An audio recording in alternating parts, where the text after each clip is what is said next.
This is the moment my entire career almost ended. 1 second, I was on top of the world, the rising star everyone was watching. The next, I was on the floor of a professional kitchen, unable to move, staring at the ceiling tiles while my dreams shattered around me like the cast iron pan still spinning 3 feet away. What would you do if one split-second mistake cost you everything you'd worked 12 years to build? If the thing you loved most became the thing that broke you? I'm about to tell you a story that changed everything I thought I knew about success, strength, and what it really means to rise after you fall. And if you've ever felt like giving up after a massive setback, drop a comment below, because you're not alone. None of us are.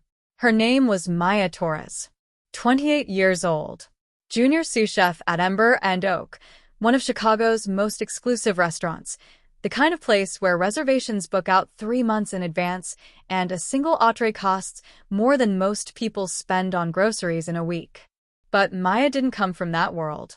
She started washing dishes at 16. Her hands cracked and bled from the industrial soap.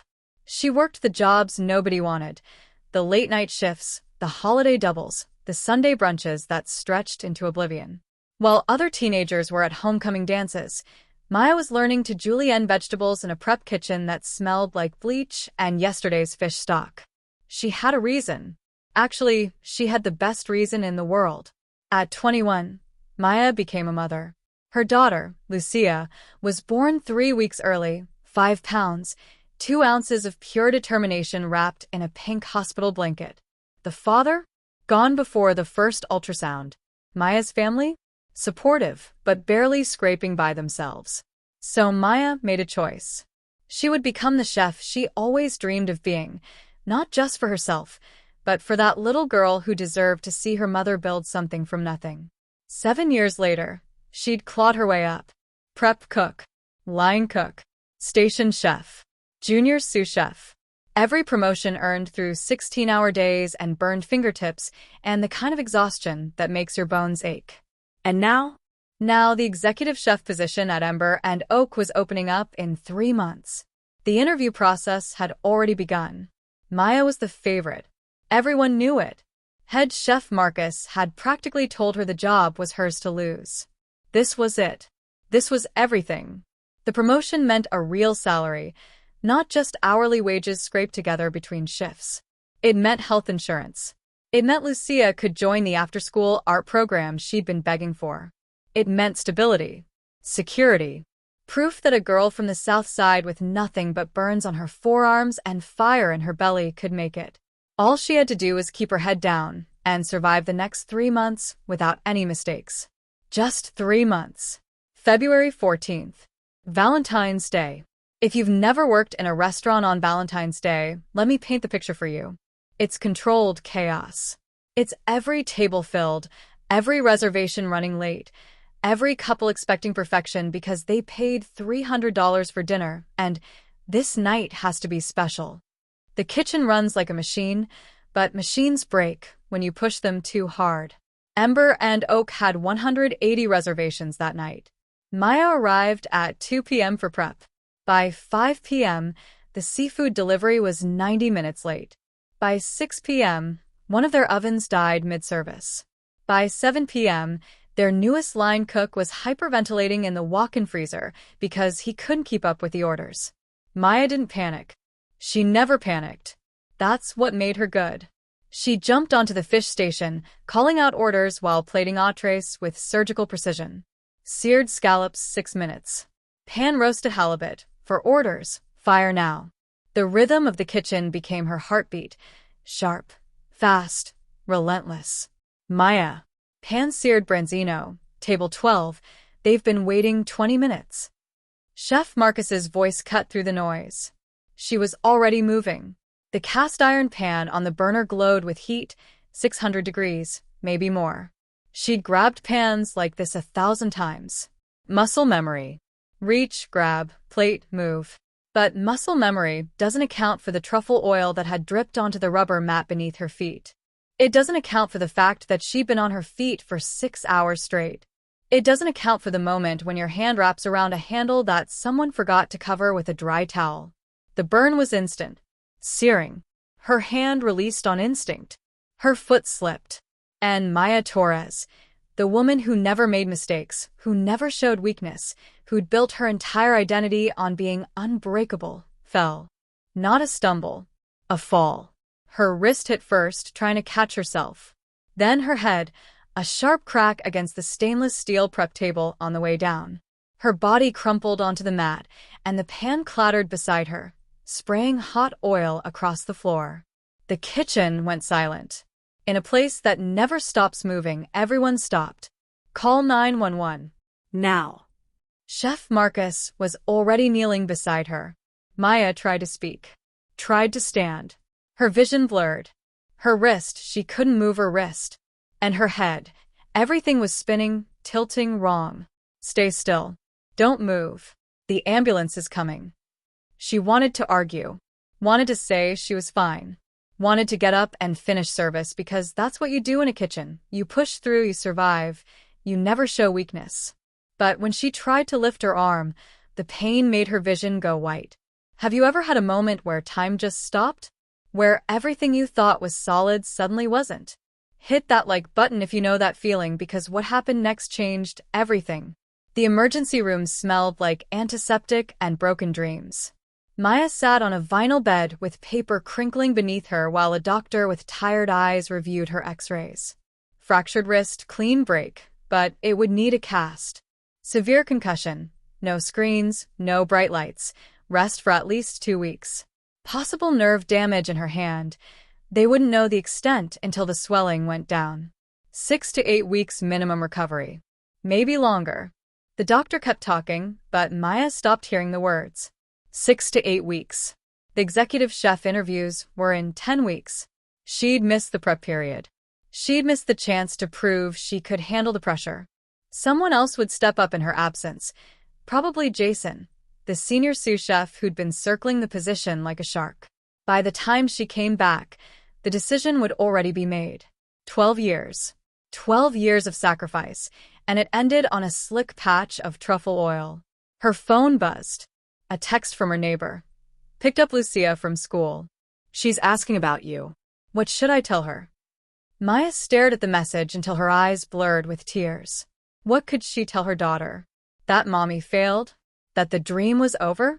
That they'd go back to scraping by, month to month, because she wasn't careful enough? The shame was worse than the pain. In restaurant kitchens, there's an unspoken rule. You don't get hurt. You don't slow down. You don't become a liability. Maya had always been the one others looked up to, the one who never complained, never faltered, never broke. And now she was broken. The hospital discharged her at midnight. Her neighbor drove her home, helped her up the stairs to their third-floor apartment. Lucia was asleep on the couch, still wearing her school uniform, her math homework spread across the coffee table. Maya stood in the doorway, her arm in a sling, her head pounding, and she did something she'd promised herself she'd never do in front of her daughter. She cried. Lucia woke up. Those big brown eyes, so much like Maya's own, went wide with fear. Mommy, why are you crying? Does it hurt? It hurt more than any physical pain ever could. Yeah, baby, Maya whispered. It hurts. Flashback effect. Audio shifts, becomes distant and warm. 15 years earlier, Maya had walked into her first professional kitchen. She was 13, lying about her age to get a weekend job washing dishes. The head chef back then was a woman named Carmen, 60 years old, arms covered in burn scars, voice like gravel. Carmen had pulled Maya aside during her first shift. You're going to get hurt in this life, Nina. The kitchen doesn't care how tough you think you are. It will test you. It will burn you. It will break you down until you're nothing but raw nerve and stubbornness. And when that happens, you have 2 choices. You can let it destroy you, or you can let it teach you. What did it teach you? Maya had asked. Carmen smiled, a sad, knowing smile. That strength isn't about never falling down. It's about what you do when you hit the floor. Flashback ends, back to present. Maya looked at her daughter, asleep again with her small hand wrapped around Maya's good one. What was she going to do now that she'd hit the floor? Week 1 was hell. Not because of the physical pain, though that was bad enough. The wrist throbbed constantly, a deep ache that no amount of ibuprofen could touch. The concussion meant she couldn't look at screens for more than 10 minutes without nausea. She couldn't cook, couldn't work, couldn't do the one thing that made her feel like herself. But the physical pain was nothing compared to watching her life continue without her. She'd scroll through Instagram, against doctor's orders, and see photos from Ember and Oak. Jason running the pass. Jason plating the new spring menu. Jason standing next to Chef Marcus with that smug smile that made Maya want to throw her phone across the room. Her coworkers sent sympathy texts at first. Hope you're healing. Miss you in the kitchen. Get well soon. But sympathy has a shelf life in the restaurant industry. By week 2, the text stopped. They were busy. She understood. The kitchen moves on. It always moves on. The financial reality set in fast. No work meant no paycheck. She had some savings, but some doesn't stretch far when you're covering rent, groceries, Lucia's school supplies, medical bills. She'd already burned through $800 in 2 weeks. Week 3, Lucia asked why they were eating pasta 4 nights in a row. Because mommy's teaching you about Italian cuisine. Maya lied with a smile that felt like glass in her mouth. That night, after Lucia went to bed, Maya stared at her cast and thought about going back early. The doctor said 6 weeks minimum. It had only been 3. But she could manage, right? She could work one-handed. She'd seen other chefs do it. She'd just power through the headaches, ignore the dizziness, prove that she was still the same Maya who never quit. She almost called Chef Marcus. Her finger hovered over his contact. And then someone knocked on her door. It was 9 p.m. on a Tuesday. Maya wasn't expecting anyone. She opened the door with her good hand, ready to tell whatever delivery person had the wrong address. Chef Marcus stood in the hallway, holding 2 paper bags that smelled like garlic and rosemary. You going to invite me in, or do I have to eat your dinner out here in the hall? Maya was too shocked to speak. Marcus walked past her, set the bags on her kitchen counter, and started unpacking containers. Roasted chicken, garlic mashed potatoes, sautéed green beans, fresh bread, a slice of chocolate torte. You're not eating, he said simply. I can tell. You've lost weight. I'm fine, Maya said automatically. No, you're not. Marcus pulled out her mismatched chairs and sat down. Sit. She sat. They ate in silence for a few minutes. Real food. Not pasta from a box. Not instant ramen. Actual nourishment. I'm going to tell you something I've never told anyone at Ember and Oak, Marcus finally said. 15 years ago, I had an accident. Bad one. Dropped a stock pot, 20 gallons of boiling water. It hit my leg, splashed up to my hip. 3rd degree burns over 40% of my lower body. Maya stared at him. I was 33. I was being considered for my first executive chef position at a Michelin star restaurant in New York. The accident happened 3 weeks before my final interview. I was out for 3 months. I lost the position. I lost my apartment because I couldn't pay rent. I almost lost my mind. He took a bite of chicken, chewed slowly.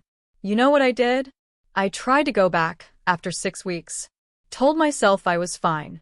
Pushed through the pain. Worked 12-hour shifts on a leg that hadn't healed. Want to know what happened? Maya nodded. I collapsed during service. Infection had set into the wounds because I hadn't given myself time to heal properly. Spent another month in the hospital. Almost lost the leg entirely. He looked at her directly. The kitchen will always be there, Maya. Always. But you? You only get one body, one mind, one chance to do this right. Maya felt something crack in her chest, not breaking, but opening. I'm scared, she whispered. I'm scared that if I don't get back soon, I'll lose everything. You want to know what I learned? Marcus asked. The kitchen tests you in every way. Body, mind, spirit. And the biggest test isn't whether you can push through pain. It's whether you're strong enough to admit when you need to heal. If someone's words ever changed your entire perspective, share that story in the comments. Let's inspire each other, because sometimes the wisdom we need comes from the scars of someone who survived what we're going through. Marcus stayed for another hour. They talked about everything except work. About Lucia's love of drawing. About Marcus's failed marriage. About the garden Maya used to keep before she got too busy. When he left, he paused at the door. The executive chef position? We're pushing the timeline back. You're still in the running, but only if you actually heal. No shortcuts. Maya watched him disappear down the hallway. And for the first time since the accident, she made a different choice. She would heal. Properly. Completely. No shortcuts. Even if it meant losing everything. Especially if it meant saving herself. Physical therapy started in week 4. The therapist was a woman named Keisha, ex-military, no nonsense, with the kind of direct eye contact that made lying impossible. You're favoring that wrist like it's made of glass, Keisha said during the first session. I need you to trust it again. It's broken, Maya pointed out. It's healing. There's a difference. The exercises were humiliating at first. Squeezing a stress ball, rotating her wrist in circles, picking up coins with her fingers. Things a child could do. Things that made her fracture feel like failure all over again. But Keisha didn't let her wallow. Every rep is a choice, she'd say. You're choosing to rebuild. That's not weakness. That's courage. Week 5. Maya could hold a knife again. Not for long. Not with full strength. But she could grip the handle, feel the weight, remember what it felt like to create something. Lucia became her assistant at home. Okay, Chef Lucia, Maya would say, perched on a stool in their tiny kitchen.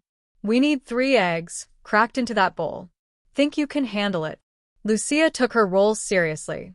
She'd crack the eggs with intense concentration, fish out any shell pieces, beam with pride when Maya said, Perfect. You're a natural. They made omelets, pancakes, simple pasta with butter and Parmesan. Nothing fancy. Nothing that required 2 hands or split-second timing, or the kind of precision Maya used to pride herself on. But something strange happened. She started enjoying it again. Not the competition. Not the pressure. Not the race to prove she was the best. Just cooking. The smell of butter browning. The sound of eggs sizzling. The joy on Lucia's face when she tasted something they'd made together. We're a team, Mommy, Lucia said one night, tomato sauce smeared on her cheek. Yeah, baby, Maya whispered. We are. By week 6, she could work for 30 minutes without pain. By week 7, an hour. By week 8, she was practicing at home, knife skills, plating techniques, building back the muscle memory that had once been automatic. But she was different now. She scheduled breaks. She asked for help. She said no when her body needed rest. The old Maya would have called that weakness. The new Maya called it wisdom. Week 9, her phone rang. Chef Marcus. Maya. You feeling ready? Her heart hammered. Ready for what? Executive chef interview. Friday at 3 p.m. You interested? She looked at her wrist, still in a brace, but functional. Looked at her reflection in the microwave door. Looked at Lucia's drawing on the fridge. 2 stick figures holding hands, labeled me and Mommy. Yes, Maya said. I'm interested. Interview day arrived with perfect spring weather, the kind of day that feels like permission to start over. Maya wore her chef's whites, freshly pressed, name embroidered over the pocket. Her wrist brace was visible beneath her sleeve. She thought about taking it off, hiding the evidence of her injury. Then she decided against it. The interview panel was Chef Marcus, the restaurant owner, and 2 corporate executives Maya had never met. They sat across a conference table with her resume and a scoring rubric that made her stomach clench. Walk us through your vision for Ember and Oak, the owner began. The old Maya would have launched into technique. Menu innovation. Cost optimization. Impressive culinary terms designed to dazzle. The new Maya took a breath. Before my accident, I would have told you about flavor profiles and Michelin standards and turning tables faster. And those things matter. They do. But I learned something while I was recovering. She looked at each of them in turn. A kitchen is only as strong as its people. And our people are exhausted. The executives exchanged glances. Maya continued. I want to implement mandatory breaks. Real breaks, not just standing in the walk-in for 5 minutes. I want staff wellness check-ins. Updated safety protocols. Better mats, better tools, better communication systems. I want a kitchen where people can build careers without sacrificing their bodies. That's expensive, one executive said. And it slows down service. You know it's more expensive? Maya leaned forward. Turnover. Workers' comp claims. Lawsuits. Training new staff every 6 months because everyone burns out. A healthy team is a faster team. A sustainable team. Marcus was smiling. Actually smiling. And what about the menu? The owner asked. Maya pulled out her tablet. She'd been planning this for weeks. I want to honor what Ember and Oak does well while introducing a rotating family meal concept. Once a month, we invite our staff's families to dinner. Lucia, my daughter, she taught me that food isn't just about perfection. It's about connection. I want our team to remember why they fell in love with cooking. The interview lasted 90 minutes. When it ended, Maya couldn't read their expressions. We'll be in touch, the owner said. Marcus walked her out. That was either brilliant or career suicide, Maya muttered. Marcus laughed. Probably both. 3 days later, she got the call. She got the position. Not because she promised to make them the most money. Not because she had the most impressive techniques. But because she understood something the others didn't. The best kitchens aren't built on talent alone. They're built on humanity. 1 year later, Ember and Oak had 0 major accidents. 0. Staff retention was the highest in the city. People stopped leaving after 6 months. They stayed. They grew. They thrived. Lucia visited the kitchen every Sunday morning before service started. She'd sit at the prep station in her tiny chef's hat, a gift from the team, and Maya would teach her how to brunoise carrots, how to taste a sauce, how to understand that cooking is equal parts science and soul. One Sunday, Lucia looked up at her mother and asked, "Mommy, are you happy?"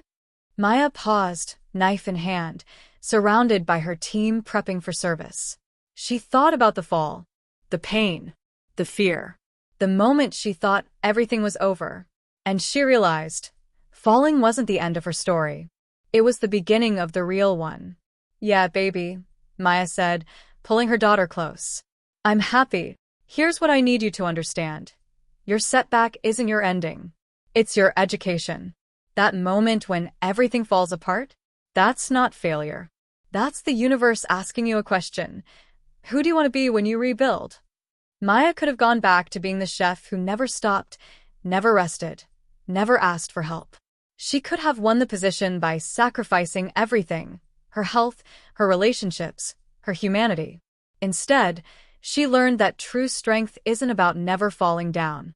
It's about what you choose to build when you stand back up. If this story resonated with you, do me a favor. Subscribe and hit that notification bell so you never miss a story that might change your perspective.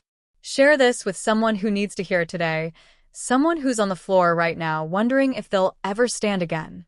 And drop a comment telling me about your comeback story. Because I guarantee you, every single person watching this has fallen at some point. The question is, what did you learn when you hit the ground? Remember, the comeback is always stronger than the setback. See you in the next story.